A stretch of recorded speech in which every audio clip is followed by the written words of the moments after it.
ஒரு மனிதன் இருக்கும்போது அவங்களுடைய அருமை தெரியாது. அவங்க இல்லாத போது தான் வந்துட்டு அவங்களுடைய அருமை தெரியும் அப்படிங்கிறது வந்துட்டு பழமொழிங்க. ஆனா, அந்த பழமொழிக்கு எதிர்மாறா இருக்கிறவர் தான் கேப்டன் விஜயகாந்த் அப்படிங்கிறவரு. அவர் இருக்கும்போதும் சரி, இப்போ இல்லாம இருக்க இந்த ஒரு தருணத்திலயும் சரி, அவருடைய புகழானது வந்துட்டு பார்த்தீங்க அப்படின்னா, உலக அளவுல பெருகிட்டே போகுது அப்படின்னு சொல்லிட்டே தான் சொல்லணும். ஸோ அப்படி இருக்கக்கூடிய கேப்டன் விஜயகாந்த் அவர்கள் நேத்து வந்துட்டு பார்த்தீங்க அப்படின்னா இறந்து போயிருக்காரு. அவருக்கு வந்துட்டு இப்போ வரைக்குமே எல்லாருமே வந்துட்டு அவர்களுடைய இறுதி அஞ்சலியானதை வந்துட்டு செலுத்திக்கிட்டு வராங்க அப்படின்னு சொல்லிட்டே தான் சொல்லணும். கேப்டன் விஜயகாந்த் இவருடைய மறைவு அப்படின்னு எடுத்துக்கிட்டிங்க அப்படின்னா திரை உலகத்திற்கு மட்டும் இல்லாமல் ஒட்டுமொத்த அரசியல் உலகத்திற்குமே வந்துட்டு பார்த்தீங்க அப்படின்னா ஒரு மிகப்பெரிய இழப்பு அப்படின்னு சொல்லிட்டே கூட சொல்லலாம். அதை எல்லாத்தையும் தாண்டி இன்னொன்று என்ன அப்படின்னா, இவர் மட்டும் உயிரோடு இருந்திருந்தாரு அப்படின்னா, அடுத்தடுத்து எலெக்ஷனில் நின்றிருந்தாரு அப்படின்னா இவரே இந்நேரம் முதலமைச்சர் ஆயிருக்கலாமே, நம்ம மறுபடியும் வந்துட்டு இவரும் முதலமைச்சராக வந்துட்டு தேர்ந்தெடுத்திருக்கலாமே அப்படின்னு சொல்லிட்டு எல்லாமே வந்துட்டு மக்கள் இப்போ வரைக்கும் ஃபீல் பண்ணிக்கிட்டு இருக்காங்க. ஆக்சுவலாக இப்போ இறந்தவர் வந்துட்டு பார்த்தீங்க அப்படின்னா ஒரு தலைவராக இருக்கலாம், அதே மாதிரி ஒரு நடிகராகவும் இருக்கலாம். ஆனால் மறைந்த இவர் வந்துட்டு ஒரு நல்ல மனிதர் அப்படின்னு சொல்லிட்டு கூட நிறைய பேர் வந்துட்டு சொல்லிக்கிட்டு இருக்காங்க. இவருடைய ஒரு படத்தில் அந்த வானத்தை போல மனம் படைத்த மன்னவனே அப்படின்னு சொல்லிட்டு ஒரு பாட்டானது வரும். அந்த ஒரு பாட்டு வந்துட்டு பார்த்தீங்க அப்படின்னா இந்த தருணத்தில் இவருக்காகவே எழுதின மாதிரியான ஒரு ஃபீலிங் வந்துட்டு நம்மளுக்குள்ளே கொண்டு வரும். ஏன் அப்படின்னு சொல்லிட்டு கேட்டிங்க அப்படின்னா, இவருடைய மறைவானது தமிழக மக்களுக்கு வந்துட்டு அவ்வளோ பெரிய பேரதிர்ச்சியாகவே இருந்துக்கிட்டே இருக்கு. ஸோ இப்படிப்பட்ட விஜயகாந்த் அவர்களுடைய தோற்றம் அப்படின்ட்டு எடுத்துக்கிட்டிங்க அப்படின்னா 25/8/1952 மதுரையில் வந்துட்டு பார்த்தீங்க அப்படின்னா பிறந்திருக்கிறாரு. அதாவது திருமங்கலம் அப்படின்ற ஊரில் வந்துட்டு பிறந்திருக்கிறாருங்க. இவர் வந்துட்டு பார்த்தீங்க அப்படின்னா கூட பிறந்தவர்கள்லாம் இருந்தாலுமே இவர் வந்துட்டு ஒரு செல்ல பிள்ளையாகவே வந்துட்டு அவங்க அப்பா கிட்ட வளர்ந்தாங்க. ஏன் அப்படின்னு சொல்லிட்டு கேட்டிங்க அப்படின்னா, இவருக்கு ஒரு வயசு இருக்கும்போதே அவங்க அம்மா வந்துட்டு தவறிட்டாங்களாம். ஸோ அதனால அவங்க அப்பா தான் வந்துட்டு இவங்களை ரொம்பவே அரவணைச்சு ரொம்பவே வந்துட்டு பார்த்து பார்த்து வளர்த்தாங்க அப்படின்னு சொல்லிட்டே சொல்லலாம். அது மட்டும் இல்லாமல் சின்ன வயசுல இருந்தே வந்துட்டு பார்த்தீங்க அப்படின்னா இவருக்கு சண்டை போடுற குணம் வந்துட்டு ரொம்பவே அதிகமாக இருக்குமா, முன்கோவமும் ரொம்ப அதிகமாகவே இருக்குமா. எங்கே எப்போ தப்பு நடந்தாலும் அங்கே உடனே போய் தட்டி கேட்குற குணம் வந்துட்டு பார்த்தீங்க அப்படின்னா அவருடைய பிறவி குணம் அப்படின்னு சொல்லிட்டே சொல்கிறாங்கங்க. சண்டை போடுறதுல மட்டும் இல்லைங்க, நீதி நேர்மை நியாயம் அது மட்டும் இல்லாமல் நல்ல பொறுப்பானவங்களாகவே வந்துட்டு வளர்ந்துருக்காங்க. இவ்வளோ சின்ன வயசுலேயே வந்துட்டு எப்போ பார்த்தாலும் சண்டைக்கு போகிறது இந்த மாதிரியே இருந்துக்கிட்டால் தன்னோட பையனோட வாழ்க்கை என்ன ஆகுமோ அப்படின்னு சொல்லிட்டு கேப்டன் விஜயகாந்த் அவர்களுடைய தந்தை ரொம்பவே ஃபீல் பண்ணியிருக்காரு. ஸோ அதனால் அப்போவே அவருக்கு 18 வயசு இருக்கும்போதே தன்னுடைய ரைஸ் மில்லை வந்துட்டு நீடாக பார்த்துக்கணும் அப்படின்னு சொல்லிட்டு அந்த பொறுப்பையுமே வந்துட்டு அவர்கிட்ட ஒப்படைச்சிருக்காரு. ஸோ அப்போயே வந்துட்டு பார்த்தீங்க அந்த 18-17 வயசுலேயே வந்துட்டு விஜயகாந்த் அவர்கள் தன்னுடைய ரைஸ் மில்லை ரொம்ப அழகாக பொறுப்பாகவே வந்துட்டு கவனிச்சிட்டு வந்திருக்காரு. ரைஸ் மில்லோட ஃபுல் நிர்வாகத்தையுமே வந்துட்டு அவர் ரொம்பவே அழகாக வந்துட்டு பார்த்துட்டு வந்திருந்தார்.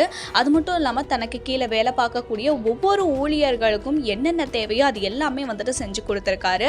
அது மட்டும் இல்லாமல் பணமாகவும் பொருளாகவும் நிறைய ஹெல்ப்லாமே வந்துட்டு அப்போ இருந்தே அவர் வந்துட்டு பண்ணியிருக்காரு. ஸோ அப்போ ஆரம்பித்த அவருடைய ஹெல்பிங் டெண்டன்சி இப்போ வரைக்குமே வந்துட்டு பார்த்தீங்க அப்படின்னா அவருடைய மரணம் வரையிலேயே அவருடைய உதவி அப்படிங்கிறது வந்துட்டு மக்களுக்கு போய் அடைஞ்சிக்கிட்டே இருக்குது அப்படின்னு சொல்லிட்டே சொல்லலாங்க. இவர் என்னதான் ரொம்ப நல்ல கேரக்டராக இருந்தாலும் இவரால் வந்துட்டு 10th ஸ்டாண்டர்டுக்கு மேலே, அதாவது 10ஆம் வகுப்புக்கு மேலே வந்துட்டு படிக்க முடியல. ஏன் அப்படின்னு சொல்லிட்டு கேட்டிங்க அப்படின்னா இவருக்கு வந்துட்டு ஆர்வமானது சினிமா துறைக்கு மேலே அதிகமாக இருந்திருக்கு. ஸோ அதனால் சினிமா துறையில் வந்துட்டு கான்சன்ட்ரேஷன் பண்ண போயிருக்காரு. தென் அது மட்டும் இல்லாமல் இவருக்கு வந்துட்டு படிக்கலை அப்படின்னாலும் இவருடைய ஃபேமிலி அவங்க அப்பா வந்துட்டு பார்த்தீங்க அப்படின்னா கொஞ்சம் சொத்து சேர்த்து வச்சிருக்காரு அப்படிங்கிறதுனால இவர் பெருசாக வந்துட்டு எவ்வளோ கஷ்டப்பட வேண்டியதெல்லாம் இல்லை. தென் அதனால் வந்துட்டு பார்த்தீங்க அப்படின்னா இவர் வந்துட்டு சினிமா வாய்ப்புகளை தேடி சென்னைக்கெல்லாமே வந்துட்டு வந்திருக்காரு. பட் ஸ்டார்டிங்கில் அவருக்குமே வந்துட்டு பெருசாக சினிமா வாய்ப்புகள் எல்லாமே வந்துட்டு கிடைக்கல. 1-2 படங்களில் மட்டும் இல்லைங்க, நிறையா படங்களில் இவருக்கு வந்துட்டு ரிஜெக்ஷனுமே வந்திருக்கு. அதற்கு காரணம் என்ன அப்படின்னு சொல்லிட்டு கேட்டிங்க அப்படின்னா அவருடைய கலர் தான்.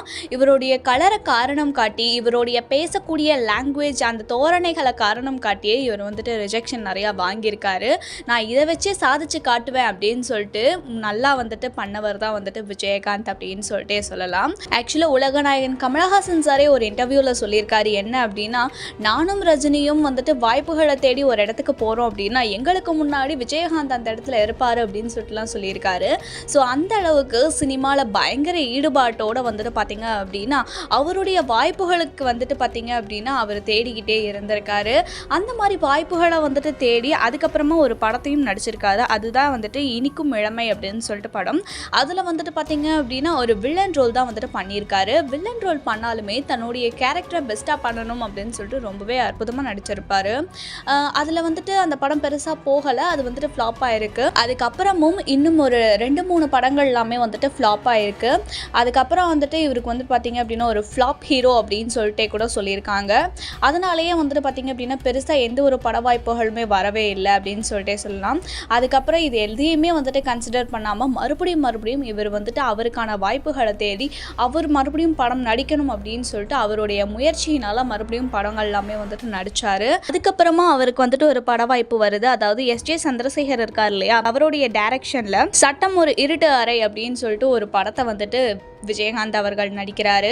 இந்த ஒரு படம் வந்துட்டு பார்த்தீங்க அப்படின்னா பயங்கரமாக ஹிட் அடிக்குது. ஸோ இது மூலமாகவே வந்துட்டு விஜயகாந்த் அவர்களுக்கு வந்துட்டு சூப்பரான ஒரு பேர் புகழ் எல்லாமே வந்துட்டு கிடைக்கிது. அதுக்கப்புறமா அவர் நடிக்கக்கூடிய எல்லா படங்களுமே வந்துட்டு பார்த்தீங்க அப்படின்னா ஹிட்டாகவே வந்துட்டு போய்கிட்டு இருக்கு. யார் யாரெல்லாம் ஃப்ளாப் ஹீரோ அப்படின்னு சொன்னாங்களோ, யார் யாரெல்லாம் இந்த நிறத்தை வந்துட்டு அசிங்கப்படுத்தி அவங்களுக்கு வந்து வாய்ப்பு கொடுக்கலையோ, அவங்க முன்னாடியே வந்துட்டு பார்த்தீங்க அப்படின்னா பயங்கரமாக வந்துட்டு விஜயகாந்த் அவர்கள் வந்துட்டு ரீச் ஆறாரு அப்படின்னு சொல்லிட்டு சொல்லலாம். ஒரு வருஷத்தில் 18 படங்களை வந்துட்டு சூப்பராக நடிச்சு கொடுத்த ஒரே ஹீரோ அப்படின்னா அது விஜயகாந்த் அவர்களை தான் வந்துட்டு சொல்லணும். ஏன்னா காலையில் வந்துட்டு ஒரு படம் நடிப்பாராம், மத்தியானமே வந்துட்டு வேற ஒரு ஊரில் வேற ஒரு ஷூட்டிங்கில் இருப்பாராம். ஸோ இப்படியே ஒரு வருஷத்தில் வந்துட்டு பார்த்தீங்க அப்படின்னா 18 படங்களை வந்துட்டு நடித்து பயங்கர ஹிட் அடித்தார். அதே மாதிரி ஒரு நடிகரோட 100வது படம் அப்படின்னா எப்படியும் அது மொக்கையாக இருக்க போகுதோ அப்படின்ற மாதிரி நிறைய எதிர்பார்ப்புகள் இருக்கும். ஆனால் அந்த எதிர்பார்ப்புகள் எல்லாத்தையும் முறியடித்து 100வது படத்தை வந்துட்டு பயங்கர ஹிட்டு கொடுத்த ஒரு ஹீரோ அப்படின்னா அது கேப்டன் பிரபாகரன் அப்படின்ற அந்த படம், அதுவும் விஜயகாந்தோட படம் அப்படின்னு சொல்லிட்டே சொல்லலாம்.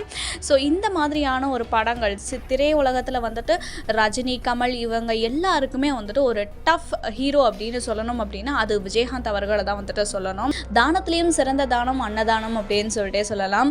அந்த அன்னதானத்தை சிறப்பான முறையில் கொடுத்தவர் அப்படின்னா அது விஜயகாந்த் தான் சொல்லணும். விஜயகாந்தை பார்க்க வர யாராக இருந்தாலும் அவங்களுக்கு வந்துட்டு கண்டிப்பாக உணவு அப்படிங்கிறத வந்துட்டு அவர் கொடுப்பாரு. அதுவும் வந்துட்டு 24 மணி நேரமும் உணவு அப்படின்னு சொல்லிட்டு கொடுப்பாரு. எப்போ வந்தாலுமே வந்துட்டு அவரோட வீட்டுக்கு போனீங்க அப்படின்னா கண்டிப்பாக வந்துட்டு உணவு வந்துட்டு சாப்பிட்லாம் அப்படின்ற மாதிரிலாமே வந்துட்டு சொல்லுவாங்க. தென் அது மட்டும் இல்லாமல் சினி வாய்ப்பை தேடி வந்துட்டு யார் எல்லாமே வந்துட்டு சென்னைக்கு வரீங்களோ அவங்க எல்லாருக்குமே வந்துட்டு கண்டிப்பாக உணவு இருக்குது அப்படிங்கிறது எல்லாமே வந்துட்டு சொல்லுவாங்க. உணவு இருக்கட்டும், தென் தங்க இடமுமே வந்துட்டு அவர் கொடுத்துருக்காராமா. அந்த அளவுக்கு வந்துட்டு உணவில் வந்துட்டு பார்த்தீங்க அப்படின்னா யாருக்குமே எந்த ஒரு காம்ப்ரமைஸுமே பண்ண மாட்டாங்க, கண்டிப்பாக வந்துட்டு கொடுத்துருவாங்களாம். அந்த உணவானது வந்துட்டு பார்த்தீங்க அப்படின்னா என்ன விஜயகாந்த் சாப்பிட்றாரோ, விஜயகாந்த் வந்துட்டு எந்த மாதிரி உணவு சாப்பிட்றாரோ அந்த உணவு தான் வந்துட்டு மக்களுக்குமே கொடுக்கணும் அப்படின்ற அளவுக்கு வந்துட்டு ஒரு நல்ல மனிதர் அப்படின்னு சொல்லிட்டே வந்துட்டு சொல்லலாங்க. இவருடைய அரசியல்ன்ட்டு எடுத்துக்கிட்டிங்க அப்படின்னா 2005 வந்துட்டு தேமுதிக அப்படின்னு சொல்லிட்டு அவருக்குன்னு ஒரு கட்சியை ஆரம்பித்து அவருமே வந்துட்டு அரசியலில் நல்லாவே வந்துட்டு முன்னேறி வராரு. ஸ்டார்டிங்கில் எம்எல்ஏ, அதுக்கப்புறமா கொஞ்சம் கொஞ்சமாக வளர்ந்து எதிர்கட்சி தலைவராகவே வந்துட்டு பார்த்தீங்க அப்படின்னா விஜயகாந்த் அவர்கள் இருக்கார். தென் அதுக்கப்புறம் அவருடைய திருமண வாழ்க்கை அப்படின்னு சொல்லிட்டு எடுத்துக்கிட்டிங்க அப்படின்னா 1990களில் வந்துட்டு பிரேமலதா அப்படின்றவங்க வந்துட்டு இவங்க திருமணம் பண்ணுறாங்க. ஆக்சுவலாக வந்துட்டு ஒரு அரேஞ்ச் மேரேஜ் தான் இவங்களுடைய மேரேஜ். மேரேஜ்க்கு அப்புறமா தான் வந்துட்டு இவங்களுடைய காதல் அப்படிங்கிறது இன்னுமே வளருது அப்படின்னு சொல்லிட்டே சொல்லலாம். மக்கள் மத்தியிலையா இருக்கட்டும், சினி உலகத்திலையா இருக்கட்டும், அது மட்டும் இல்லாமல் அரசியல்லையா இருக்கட்டும், எல்லா இடத்துலையுமே வந்துட்டு இவருக்குன்னு ஒரு தனி அங்கீகாரத்தையே வந்துட்டு பார்த்திங்க அப்படின்னா இவர் வச்சுருந்தார். ஸோ இப்படிப்பட்ட ஒரு நல்ல மனிதருக்கு வந்துட்டு பார்த்திங்க அப்படின்னா எதிர்பாராத விதமாக உடல்நிலை வந்துட்டு சரியில்லாமல் போகுது. அதுக்கப்புறமா கொஞ்சம் கொஞ்சமாக ட்ரீட்மெண்ட் எடுத்துக்கிட்டு இருக்காங்க. ஆனாலும் எந்த ஒரு ட்ரீட்மெண்ட்டுமே வந்துட்டு பலனளிக்கவே இல்லை. இப்போ டிசம்பர் மாதம் வந்துட்டு பார்த்திங்க அப்படின்னா நேற்றைய முன்தினம் அவருடைய உயிர் வந்துட்டு பார்த்திங்க அப்படின்னா பிரிஞ்சிருக்கு. தமிழ்நாட்டை சேர்ந்த நிறைய மக்களுக்கு வந்துட்டு பார்த்திங்க அப்படின்னா இவருடைய இழப்புங்கிறது மிகப்பெரிய ஒரு சங்கடமான ஒரு சூழ்நிலை அப்படின்னு சொல்லிட்டே சொல்லலாங்க. ஆக்சுவலாக வந்துட்டு பார்த்திங்க அப்படின்னா இவருடைய ஒரு வாசகம் என்ன அப்படின்னா உடல் மண்ணுக்கு உயிர் மக்களுக்கு அப்படின்னு சொல்லிட்டுலாமே வந்துட்டு சொல்லியிருப்பார். மக்களின் மைந்தன் அப்படின்னு சொல்லக்கூடிய விஜயகாந்த் அவர்கள் வந்துட்டு பிரிஞ்சாலுமே மக்கள் மனதில் வந்துட்டு கண்டிப்பாக அவர் நின்றுக்கிட்டே இருப்பார் அப்படின்னு சொல்லிட்டே தாங்க சொல்லணும்.